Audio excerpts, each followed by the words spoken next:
women, but also a world image, let's say. And I think for first time, this was an attempt for first time attempted in Serbia. It was the first time. It was the first time attempt, yes, like to accomplish the research. I mean, it was the first time in Serbia that happened something like this, or even in international level. Okay, congratulations. So, Play the presentation. okay, this is a recorded presentation and would be by Dr. Amer Hasanovic from UK. Hello, dear colleagues. I'm Dr. Amer Hasanovic, currently working in Royal Derby Hospital in the Department of General Medicine. It is my honor and a privilege to present in front of you today. I hope you will enjoy next 10 to 15 minutes. My presentation is officially titled From Vaginal Colonization to Fetal Trap, Pathophysiology and Transmission of Candidosis. To begin, I will briefly introduce candidosis as a common fungal condition before focusing more distinctly on how vaginal colonization can, and in rare circumstances, progress and pose a potential risk to the fetus. Let's begin. So, let's start with the global burden of vulvovaginal candidosis in pregnancy. So, vulvovaginal candidosis is often considered a common and treatable condition, but in pregnancies, it becomes clinically more relevant and more important because the vaginal environment changes. Increased estrogen and progesterone alter glycogen availability, epithelial conditions, and the local immune response, and create a more favorable environment for candida overgrowth. Several sources describe candida as the most common fungal cervical-vaginal infection, reaching about 30% of pregnant women, and in some reports suggesting that up to 50% women in their third trimester might have vulvovaginal candidosis. So the key question is not only whether candida is present, but when and under what condition colonization becomes clinically meaningful. In this presentation, I will follow the progression step by step from vaginal colonization to pathophysiology, transmission, and finally maternal and neonatal consequences. So, let's talk about candida as a vaginal commensal when colonization becomes a disease. Candida is not always a pathogen. It may exist as a part of vaginal microbial ecosystem without any symptoms. The transition to disease occurs when colonization resistance is weakened and candida overgrowth begins. Usually, normal vaginal flora protects the host through acidity, lactobacilli dominance, antimicrobial components, mucus, lactoferrin, zinc, fibronectin, and secretory IgA. During pregnancy, this balance can shift. As an example, the recent BMC pregnancy and childbirth paper describes vulvovaginal candidiasis progression through fungal attachment to epithelial cells, to invasion, biofilm formation, and release of virulence factors. This sequence is essential as colonization alone does not always mean a disease, but colonization plus inflammation plus epithelial interaction creates risk. So, as mentioned, pathophysiology of vulvovaginal candidiasis basically focuses on the 4 stages. It begins on the epithelial surface. Candida adheres to vaginal epithelial cells, And especially Candida albicans becomes really interesting and important because it can transition from yeast to hyphal form, which are known to attach to epithelial cells much more firmly. Which brings us to the next stage, adhesion. Following the adhesion, the conditions for invasions are formed. Biofilm formation then allows persistence, resistance to clearance, and then continued inflammatory stimulation. Clinically, this explains the common maternal symptoms that we all know that are recognized as vulvovaginal candidosis. However, the process does not always remain localized to vaginal mucosa. Once Candida gains invasive potential, the next major concern becomes transmission. Transmission, specifically, how infection can ascend beyond lower genital tract and potentially reach the fetus or newborn child. And that leads us directly into the next part of this presentation, which is routes of transmission, ascending infection and exposure during birth. So, transmission of Candida from mother to child can occur through multiple routes. Let's group them into big groups, vertical and horizontal transmission. The first and the most important route for fetal involvement is ascending transcervical infection. In this process, Candida from vaginal tract ascends through cervix, reaches the fetal membranes, and in some cases invades amniotic cavity. Clinical reports of intrauterine Candida infection strongly support this mechanism, particularly in pregnancies which are complicated by factors such as intrauterine devices, cervical circlage, associated reproductive procedures, cervical dilatation, and premature cervical dilatation and membrane compromise. Once the infection reaches the intrauterine environment, it may continue to contribute to development of different set of complications. The second route is vertical transmission during vaginal delivery. So during the passage through the birth canal, the neonate is exposed to Candida colonized vaginal secretion, which may result in colonization of the skin, oral cavity, gastrointestinal tract, or umbilical region. A study investigating mother-infant Candida transmission in premature newborns identified that maternal to infant Candida albicans strains are the same, were identical in approximately 14% of women mother-infant pairs, supporting direct vertical transmission. However, neonate exposure is not always directly maternal. In premature infants requiring intensive care, horizontal nosocomial transmission becomes increasingly important. NICU-based investigations demonstrated that some infants who were Candida negative at birth became later colonized during hospitalization, and several neonatal strains could not be linked to maternal isolates, strongly suggesting acquisition from the hospital environment. This highlights also the role of healthcare-associated transmission through invasive devices, prolonged hospitalization, antibiotic exposure, and contact within the NICU setting. Therefore, current evidence obviously suggests that Candida transmission in neonates is multifactorial, with maternal vertical transmission predominating around delivery, while horizontal nosocomial spread becomes increasingly significant in vulnerable premature infants. So, after discussing the different routes by which Candida can reach or colonize the neonate, the key question becomes, what happens when the infection does not remain limited to the vaginal tract or birth canal, but instead ascends into the intrauterine environment?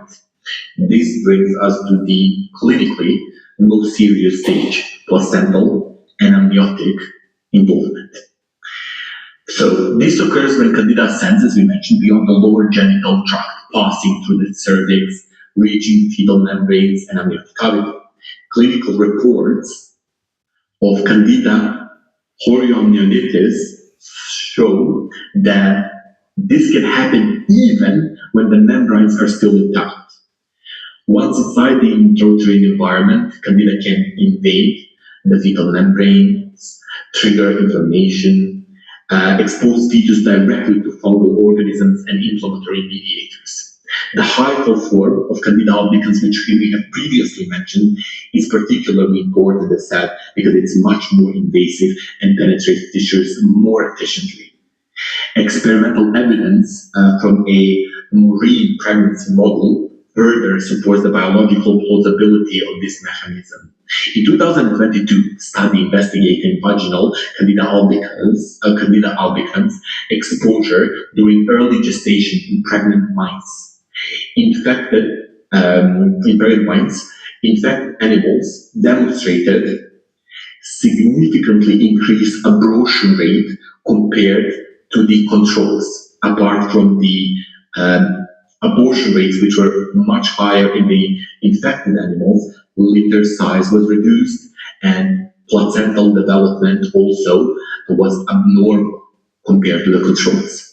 Histological analysis revealed impaired placental vascularization, structural abnormalities within the labyrinth and spongiotrophoblast regions, suggesting disruption of normal maternal to fetal exchange. Therefore, the consequences of Candida infection may extend beyond localized infection.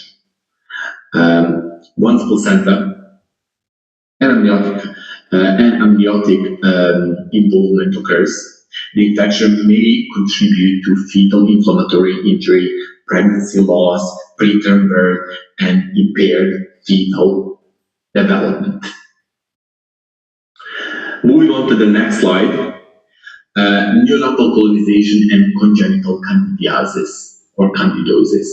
After seeing how Candida can involve the placenta and amniotic cavity, the next question is how this exposure affects the newborn, either through intrauterine infection or contact during birth. Once Candida reaches the intrauterine or perinatal environment, the main concern becomes neonatal colonization, and in rare cases, congenital candidosis. Most neonatal colonization occurs during vaginal delivery, when the newborn is exposed to Candida colonized maternal secretion, which is already mentioned. At that point, Candida may then colonize oral cavity, skin, umbilical region, gastrointestinal tract. This is especially important in preterm infants. Their immature skin, mucosal barriers, reduced immune function, invasive procedures, and lower levels of protective maternal antibodies make them more vulnerable to colonization and infection. In the NICU, some infants may become colonized after birth through horizontal hospital transmission, as we've already mentioned. Although congenital candidiasis is rare, it can be serious when Candida moves beyond surface colonization and causes invasive and symptomatic infection. This leads us to the final question. How do these mechanisms translate into maternal and neonatal outcomes? So, finally, we come to the clinical impact on both mother and child.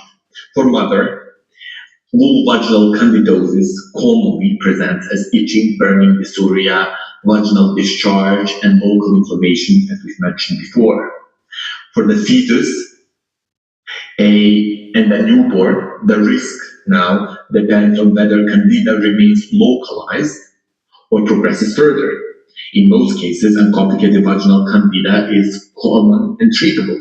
However, when infection ascends it involves fetal membranes or amniotic cavity or occurs in vulnerable pregnancies, It may be associated with complications such as chorioamnionitis, preterm birth, low birth weight, pregnancy loss, or neonatal infection. Therefore, the clinical importance of continuing pregnancy is not defined simply by its presence, but also by its potential to progress from silent colonization to maternal, placental, and neonatal disease. In conclusion, continuing pregnancy should be understood as a spectrum, from common vaginal colonization to, in rare but important cases, potential fetal and neonatal threat.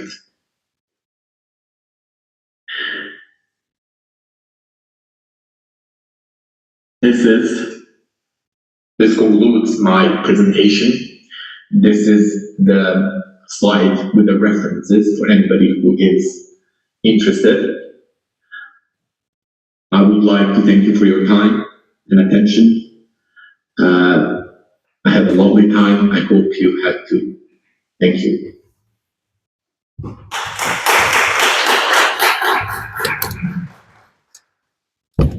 Okay, I would like to thank Dr. Hasanovic. Unfortunately, he's not with us. But if he were, I would like to ask him if what he would propose in cases like this. Should we treat these pregnant women being colonized or really having vaginal candidiasis? What should be the answer? I don't know. Would be nice if he was together with us to answer this, because you could have such critical complications final after even a simple colonization, as he described. But okay, do you have any questions to the speakers? Any kind of discussion you would like to do? May I ask you independently, any one of you, do you have any clue of what would be the critical point that from this and after we should treat the women that is possibly only colonized? Should we treat her? Is a critical point, I mean, a lab criteria, a clinical criteria that from this and after we should treat the women having or not having real vaginal candidiasis, even colonization. And a second sub-question, should we treat also the sexual partner?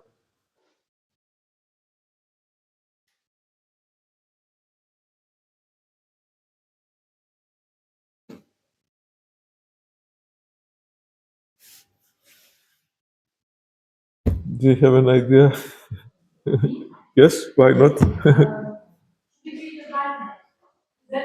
Yeah, should we treat, but how we will decide from what point and after we should treat, because we don't treat any colonization, of course. But what is the criteria to decide that this is not possibly only a colonization, possibly is a real disease, and we have to treat? It's a laboratory criteria or a clinical criteria? Okay, let's look at the patient risk as we find this meeting to give one integrated approach related to estimated first patient risk, then proper laboratory sampling. We believe that these big differences between data from different laboratory, different country, is based on non-standardized sampling method. And also the second thing is identification. Now we have a more precise identification of the yeast based on maltitol. And for this reason, if we want to give some advice to physician, we need to have more patient-related data and especially risks. And also, I do not believe that high polyformity units is not important. From my experience, usually we found high polyformity units in women previously treated with antibacterial drugs. Okay, it could be first colonization, but these the antibacterial drugs highly affect the microbiome and change the force the colonization into the infection. For any infection, except Echinococcus, for example, the replication or overgrowth is a key issue.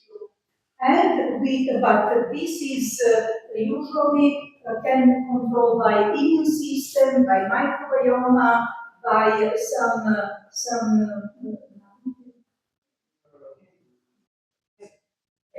habits, thank you, and so on. And for this reason, this is some very complex approach, no single answer from my point of view. But thank you for the question, because the physicians and the patients also need solution. And for the long time, we have many questions and very limited number of answers. And we believe that this approach is only first step. We need to test, to validate, and to standardize it. And maybe in few years, on this course day here in Belgrade, we can give better answer. Okay. I asked this because the physicians very easily tend to give a treatment to women who have a vaginal, let's say, candidiasis, even with no lab result.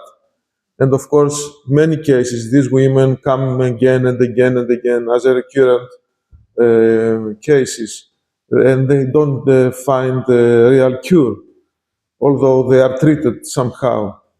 And sometimes you think that it's better not providing anything, don't give any drug at all, just leave as it is, especially if she doesn't have any clinical symptoms, because if she has, okay, it's possibly a different case. Don't give drugs, possibly is a good approach. Uh, Possibly just follow more conservative, let's say, treating approaches with no drugs. But this is a very usual habit to give treatment with no proof.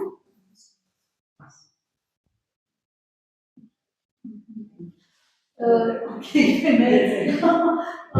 we did some explanation, research with some also natural products, essential oils of Okay. release of officinalis, and in the lab, but also, Marina proved this usefulness, but we didn't do this at the clinical. Positive people, so just in vitro examination. It needs to prove in vivo for the patient how to control solid growth. And I believe that we need much more natural products or some aseptic aseptics with low aseptic solution but with low concentration. It is much better approach than to treat in the first step with antifungal drugs. This is from our experience, but Okay. also many things need to be proven in the clinical settings. Do you have any suggestion about the sexual partner? It's a common question We from. suggest treatment. Yes. Do you suggest treatment? Yes, we suggest. Yes. Although it's not considered sexually transmitted.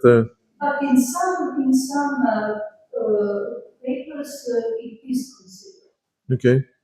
Examine both of them. If they have the same strain, is sexually transmitted. I mean, it's obvious. So in that case. Okay. Any other questions? Yes, please, Mikhail. First one, how can we manage the patients that are infected with less susceptible or even azole-resistant panda species. And the second one is Saccharomyces cerevisiae. It's a colonizer or sometimes can be a real pathogen. It's debated in the literature. I examined that during my PhD thesis. So one brief study from 2011 firstly demonstrated Saccharomyces cerevisiae as the causative agent because they made correlation with the clinical status of the patient. So they had isolated Saccharomyces cerevisiae and they had clinical symptoms like they were infected with the yeasts. So I would say Saccharomyces cerevisiae in some cases can be positive agent of infections, but some other studies. You mean probiotics? No, probiotic strains maybe not. Some studies, the 2020 molecular studies, they proved presence of Saccharomyces cerevisiae from probiotics, and that women had better outcomes. So they didn't have, it was better for the vaginal microbiome that the Saccharomyces cerevisiae from probiotics were present there. So it's again individual.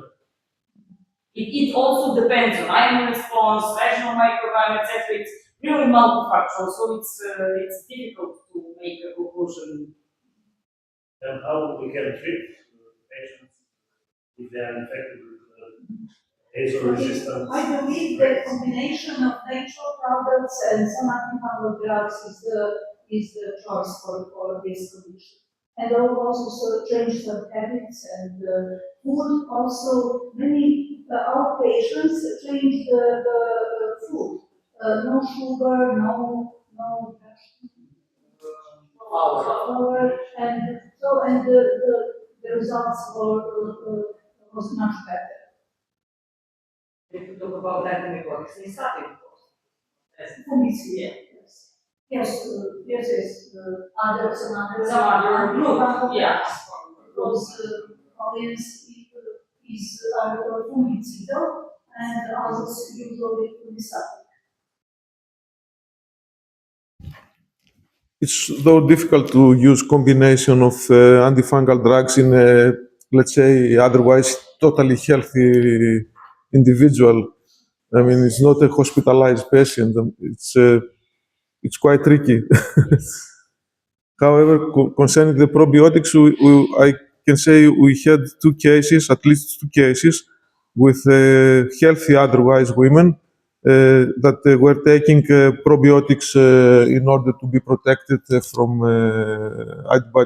antibiotic changing of the flora, but both of them, they did overuse of these probiotics, and finally they did have clinically real vaginitis by Saccharomyces that on the sensitivity test also was resistant, because Saccharomyces many times is even resistant to amphotericin. So it became a real problem for these two ladies, their overuse of probiotics that were taken for protection. It's also the case for the intestinal candida. Yes, okay, So, yes. So I don't know, among 50 samples we have from school per day, I say we have maybe 7 to 10 daily Saccharomyces cerevisiae. And very often overgrown, because a lot of people take Saccharomyces probiotics for a very long time. So, and this is something I think they should not do. So maybe for the first several days and after. Prebiotics. We have better experience with prebiotics. Okay. This is good or good bacteria or good fungi. Prebiotics. Okay. Thank you. If we don't have any other questions, I think it's lunchtime. Yes? Yes, Yes, it's okay. lunchtime. Sorry Okay. for this word, but okay, we have time to go to the restaurant. I agree that the rules. In 3:30, we will start with our last session. But if somebody leaves before, we can airport, you need to, you will receive